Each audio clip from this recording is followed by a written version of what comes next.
اب میں آپ کو ایک حدیث سنانے چلا ہوں جس میں ایک عجیب نقشہ سامنے آتا ہے کہ یہ مہدی جب ظاہر ہوں گے تو کس طور سے ظاہر ہوں گے، ان کے ظہور کی کیفیت کیا ہوگی، کیف یظہر۔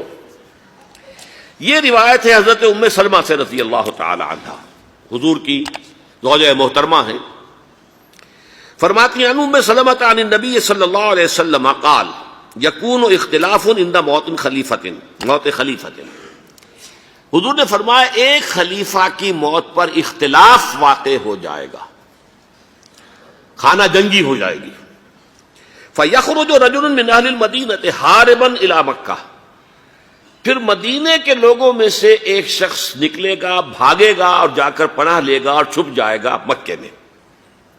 فَيَأْتِيهِ نَاسٌ مِّنْ أَهْلِ مَكَّةِ، پھر اس کے پاس آئیں گے اہل مکہ، مکہ کے لوگ، فَيُخْرِجُونَهُ، اور اسے نکالیں گے، جہاں وہ چھپے ہوئے ہوں گے وہاں سے نکالیں گے۔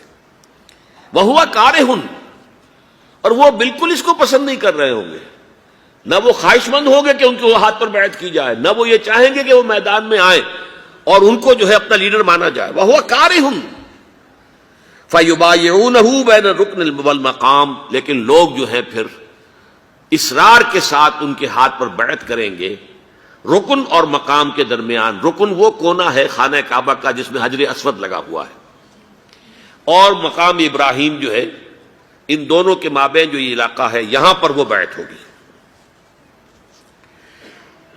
وَيُبْعَثُ إِلَيْهِ بَعْثٌ مِّنَ الشَّامِ، ان کے خلاف ایک لشکر بھیجا جائے گا شام سے۔ نہیں کہا جا سکتا کہ باسی حکومت اس وقت کی جو ہے اس کی طرف سے کوئی مسئلہ اس طرح کا اٹھ کھڑا ہو، اس لیے کہ ابھی تو بہرحال باسی حکومت وہاں ہے۔ فَيُخْسَفُ بِهِمُ بِالْبَيْضَاءِ بَيْنَ مَكَّةَ وَالْمَدِينَةِ، لیکن اللہ تعالیٰ اس لشکر کو مکے اور مدینے کے درمیان وادی بیضاء میں دھسا دے گا، زمین کے اندر پورے کے پورے لشکر کو۔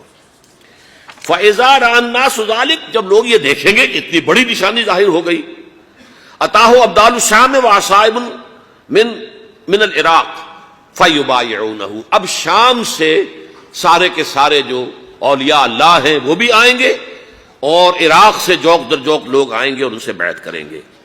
وَيَعْمَلُ فِي النَّاسِ بِسُنَّةِ نَبِيِّهِمْ، پھر وہ عمل کریں گے لوگوں کے مابین، حکومت کریں گے اپنے نبی کی سنت کے مطابق۔ وَيُلْقِي الْإِسْلَامُ بِجَرَانِهِ، اور اسلام اپنی گردن زمین پر ٹکا دے گا۔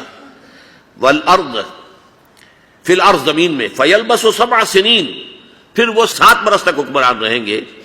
ثُمَّ يُتَوَفَّى، پھر ان کا انتقال ہوگا۔ وَيُصَلِّي عَلَيْهِ الْمُسْلِمُونَ، اور مسلمان ان پر نماز پڑھیں گے۔